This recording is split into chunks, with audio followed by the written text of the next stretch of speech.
हसीनाओं का दीवाना तांत्रिक।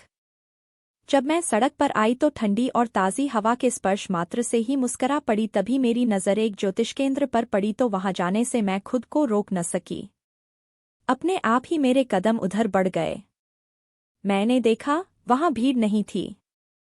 वैसे तो ज्योतिष पर मुझे विश्वास नहीं था, पर अब थोड़ा थोड़ा यकीन होने लगा था।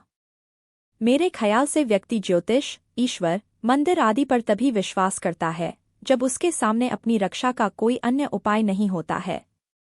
वह चारों तरफ से निराश हो जाता है। मेरी स्थिति कुछ ऐसी ही थी। ईश्वर के प्रति अगाध प्रेम मन में उमड़ आया था। जैसे ही मैं उस ज्योतिष केंद्र में दाखिल हुई, ज्योतिषी मुस्करा कर बोला, आइए आइए। मैं देख रहा हूं आपका जीवन काफी मुसीबतों से गुजर रहा है। ज्योतिष के प्रति मेरी श्रद्धा और भी बढ़ गई। कोई जान न पहचान और मुझे देखते ही उसने सच्चाई बता दी थी। मैंने कहा, पंडित जी, क्या हाथ की रेखा भी देखते हैं आप? मैं सिर्फ हाथ ही नहीं बल्कि मस्तक की रेखाएं भी देखता हूं। आपके मस्तक की रेखाएं बता रही हैं कि आपका दैहिक संबंध अनेक पुरुषों से रहा है। पहले आपको इसमें रुचि थी, पर अब नहीं है। आप चरित्र की ठीक नहीं हैं, पर मन की बहुत अच्छी हैं। ज्योतिषी के यह कहते ही मैंने हाथ उसके आगे बढ़ा दिया। पंडित जी, आप तो मेरे बारे में बहुत कुछ जानते हैं। हस्तरेखाओं पर नजर डालते हुए ज्योतिष बोला, आपके हाथ से कई लोगों का खून हुआ है, लेकिन इसमें आपका कोई दोष नहीं रहा है। आपने जानबूझकर वे खून नहीं किए, बल्कि दूसरों की भलाई के लिए आपने कत्ल किए हैं। आप पर मुकदमा चल रहा है। पुलिस आपके पीछ पड़ी है। पुलिस आपको पकड़ने में जल्दी ही सफल होगी। आप किसी एक जगह टिककर रहने वाली प्राणी नहीं हैं। ज्योतिष इतना कहकर मुझे एकटक घूरने लगा। फिर कहने लगा, आपका पूरा जीवन संघर्षों की भेंट चढ़ जाएगा। आपका अंत कैसे होगा, यह मैं नहीं बता सकता, क्योंकि यह मेरे पेशे के खिलाफ है। ज्योतिषी चुप हो गया। मैं भी इससे अधिक कुछ जानना नहीं चाहती थी। जो भविष्य के गर्भ में था, उसको जान लेने के बाद तो जीवन सार्थकता ही समाप्त हो जाती है। कुछ तो रहस्य व्यक्ति के सामने होने ही चाहिए। रहस्य, रोमांच ही तो जीवन है। मैंने पंडित जी को 200 रुपये दिए और ज्योतिष केंद्र से जाने के लिए उठ खड़ी हुई। तभी पंडित जी ने टोक दिया, मुझे पूछना तो नहीं चाहिए, लेकिन क्या करूं, आदत से मजबूर हूं। क्या आप इसी शहर की रहने वाली है? और कौन कौन है आपके परिवार में? हाँ, मैं पिछले 2 माह से इसी शहर में है। मेरे परिवार में कोई नहीं है।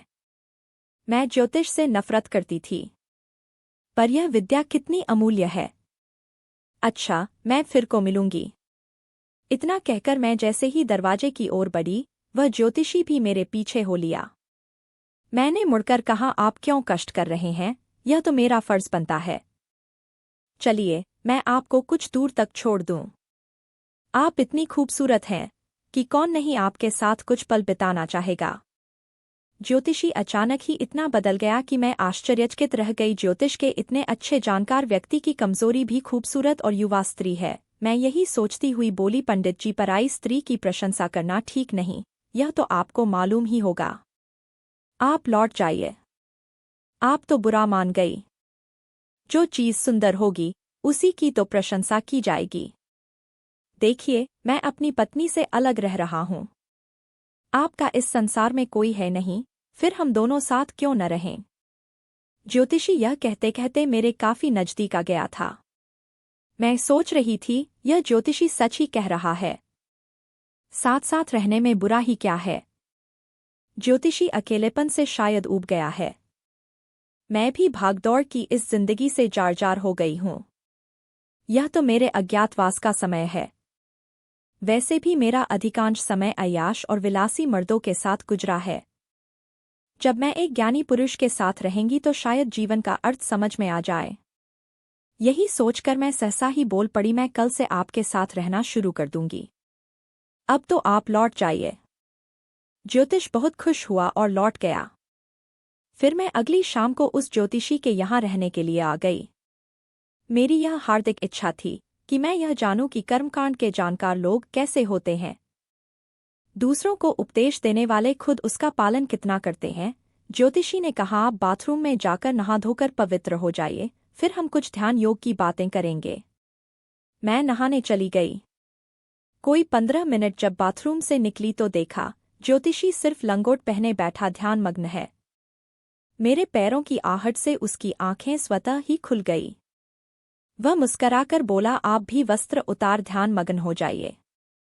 यह सुनते ही मैं आश्चर्य से बोली, क्यों, वस्त्र उतारना क्या बहुत ही जरूरी है? ध्यान में तो ऐसे भी बैठा जा सकता है। नहीं देवी, वस्त्र ऊर्जा के प्रवाह को रोकते हैं, जिससे ध्यान से मन भटकता है। आप निर्वस्त्र हो जाइए। ज्योतिषी के शब्दों में खींच और कठोरता थी। मैं थोड़ी तल्ख आवाज में बोली, पंडित जी, मैं देख रही हूं आपका ध्यान में मन भटक गया है। आप ध्यान में लीन नहीं हो पा रहे हैं। आप तो इस समय मेरे साथ मानसिक सहवास कर रहे हैं। मैं ज्योतिष नहीं जानती, पर किसी के मनोभाव को पढ़ना अच्छी तरह जानती हूं। आप ज्योतिषी के अच्छे जानकार हैं, इसमें कोई शक नहीं, पर आपकी इंद्रियां भी आपके वश में हैं, इस पर मुझे शक है। किसी विद्या को जानना अलग बात है, और ध्यानयोग की मदद से स्वयं को साधन अलग बात है। बड़े बड़े ज्ञानी मुनि भी स्त्री को सामने बैठाकर अपने शरीर को नहीं साध सके, तो फिर आप मुझे अपने आगे निर्वस्त्र बैठाकर ध्यानयोग में लीन कैसे हो सकेंगे? मेरे यह कहते ही पंडित जी आसन से उठ खड़े हैं और मेरे पैरों पर गिर पड़े। मैं अपनी पत्नी से अलग होकर ध्यान योग में लीन होने का अभ्यास कई सालों से कर रहा हूं, पर जाने क्यों मन नारी देह में ही जाकर घुल मिल जाता है। तुम यदि चाही तो मेरी सामना का मार्ग प्रशस्त कर सकती है। वह कैसे पंडित जी? यह कहकर मैं उसे घूरने लगी।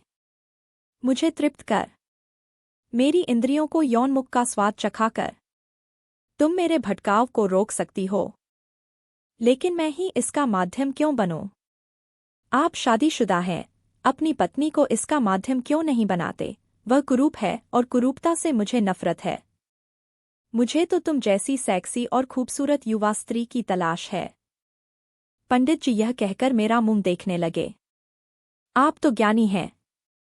सेक्स का देह से संबंध होता है, मन से लगाव होता है। सौंदर्य से उसका क्या लेना देना है? लेना देना आंखों से ही सुंदरता और कुरूपता का बोध होता है, फिर सेक्स का जन्म होता है। जब सुंदर चीजें पसंद करती हैं, तो पर अपनी पसंद मन को बताती हैं, और मन उनका इशारा पाते ही शरीर में उत्तेजना भरना शुरू कर देता है। तुम्हारा खूबसूरत बदन मेरी आंखों को भा गया है।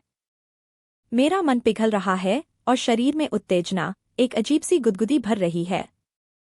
क्या मुझ में कोई कमी है जो तुम मुझसे यौन संबंध बनाने में सहम रही हो? पंडित जी के इतना कहते ही मेरी नजर अनायास ही सामने वाले कमरे की ओर चली गई।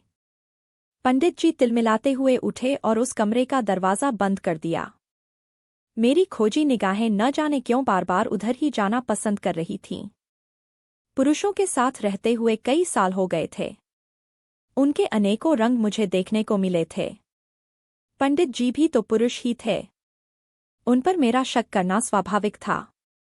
मैंने अपनी कमर पर हाथ फेरा। पिस्तौल सही सलामत था। मैं बुदबुदाई, आखिर उस कमरे में ऐसा क्या है जो पंडित जी ने उठकर दरवाजा बंद कर दिया? यह पंडित जानकार तो है, पर इसके साथ ही खतरनाक भी लगता है। मुझे उस कमरे में जाकर देखना चाहिए कि वहां ऐसा क्या है जिसे यह पंडित मुझसे छिपाना चाहता है। और यही सोचती हुई मैं उस कमरे की ओर बढ़ गई। पंडित जी ने उठकर मेरी बाह पकड़ ली। उस कमरे में जाने की कोशिश न करो। वहां बैठकर मैं तंत्र विद्या की साधना करता हूं। मैं उस कमरे में अवश्य जाऊंगी। आप मेरा हाथ छोड़ दीजिए। मैंने विरोध करते हुए कहा तो पंडित जी पसीना पोंछने लगे और गुस्सा करते हुए बोले, मैं ज्योतिषी के साथ साथ एक तांत्रिक भी हूं। तुम्हें चाहूं तो यदि तबाह कर सकता हूं। आप मुझे तबाह करेंगे? यह करते हैं मैंने पिस्तौल कमर से खींच लिया और उनकी तरफ तानते हुए कहा, सारा तंत्र मंत्र यहां आकर खत्म हो जाता है। मेरा रास्ता रोकने की कोशिश की तो तुम्हारा भी वही अंजाम होगा जो मेरे जीवन में आने वाले अन्य पुरुषों का हुआ है। यह कहकर मैं कमरे में आ गई। अंदर घुसते ही मेरी नाक दुर्गंध से भर गई, जैसे मैं किसी मुर्दाघर में घुस आई हूं। मैंने कमरे में चारों तरफ नजरें दौड़ाई तो एक प्लेट में मांस के टुकड़े दिखाई दे गए। मुझे आश्चर्य हुआ, एक ज्योतिष और शास्त्रों का ज्ञाता पंडित मांस भी खाता है। जरूर यहाँ किसी की लाश छुपाकर रखी गई है। तभी मैं कमरे के एक कोने में एक स्त्री की लाश देखकर चीख पड़ी। उसकी कमर के नीचे का हिस्सा कटा हुआ था। शायद प्लेट में रखा मांस उसी लाश का था। मैं बाहर आकर बोली, ढोंगी पंडित, सच सच बता, वह लाश किसकी है? तेरा उससे क्या रिश्ता था? तुमने झूठ बोलने की कोशिश की तो सारी गोलियां तेरी खोपड़ी में उतार दूंगी। यह कहते हुए मैंने उसकी खोपड़ी पर पिस्तौल का अलगा सिरा टिका दिया। पंडित थरथर काँप रहा था। काँप भी तो गुस्से से मैं भी रही थी। पंडित सूखे होठों पर जीभ फिरते हुए बोला, वह लाश मेरी पत्नी की है। मैंने उसे जान से मार दिया है ताकि उसे मांस तंत्र विद्या की साधना में इस्तेमाल कर सकूं। मैं उसका मांस खाने के बाद तंत्र विद्या की साधना करता हूं। ढोंगी तांत्रिक, कोई भी विद्या पवित्र होती है, उसका अपवित्रता से कोई रिश्ता नहीं होता है। तुमने अपनी पत्नी को इसलिए मार दिया कि तू दुनिया का महान तांत्रिक बन जाएगा। तू तांत्रिक बनकर किसका कल्याण करना चाहता है? अपना, समाज का, या फिर अपने पुरुषांग का? मैं बोल भी रही थी और क्रोध के मारे थरथर काँप रही थी। इतना करुण और विभत्स दृश्य मैंने अपने जीवन में नहीं देखा था। आज भी पढ़े लिखे बुद्धिजीवी लोग तंत्र साधना के नाम पर अपनी पत्नी तक का भी कत्ल करने में संकोच नहीं करते हैं। यह मेरी सोच के बाहर की बात थी। तभी वह पंडित मुझे घुरते हुए कहने लगा, वह इसका विरोध करती थी, मुझे अंधाविश्वासी और ढोंगी कहकर कर अपमान करती थी। तब मैंने सोचा, मुझे एक ताजा शव की जरूरत है। पत्नी से ज्यादा सुलभ दूसरा कौन हो सकता है? मैंने एक रात उसकी हत्या कर दी। उसकी मृत्यु मेरे ही हाथों लिखी थी। उसकी कुंडली में यही लिखा था कि उसे उसका पति ही मारेगा। बस मैंने वही किया जो विद्याता ने लिखा था। तू कौन होती है मेरी साधना और विधाता के कार्यों में दखल देने वाली? यह कहकर उसने मुझे एक जोर का धक्कर दे दिया। मैं गिरते गिरते बची, लेकिन पिस्तौल हाथ से छूट गई। पंडित बड़ी फुर्ती से पिस्तौल की ओर झुका, पर मैंने आगे बढ़कर पिस्तौल पाँव से दबा दिया और मैंने भी उसे एक जोर का धक्का दे मारा। पंडित धड़ाम से फर्श पर चारों खाने गिरा। इतने में मैंने पिस्तौल उठा लिया और उसे प्यार से चूमा, फिर सारी गोलियां उसके सीने में उतार दी। आज मैंने एक ऐसे व्यक्ति का कत्ल किया था जो समाज को ज्योतिष और तंत्र के नाम पर दीमक की तरह चाट रहा था। पिस्तौल से निकली गोलियों की आवाज मेरी परेशानी का कारण बनती, इससे पहले ही मैं वहां से भाग निकली। मेरी कहानी अगर आपको पसंद आती है तो मेरे चैनल को लाइक करें, सब्सक्राइब करें और नोटिफिकेशन बेल को जरूर दबाएं नया वीडियो पहले पाने के लिए। नमस्कार।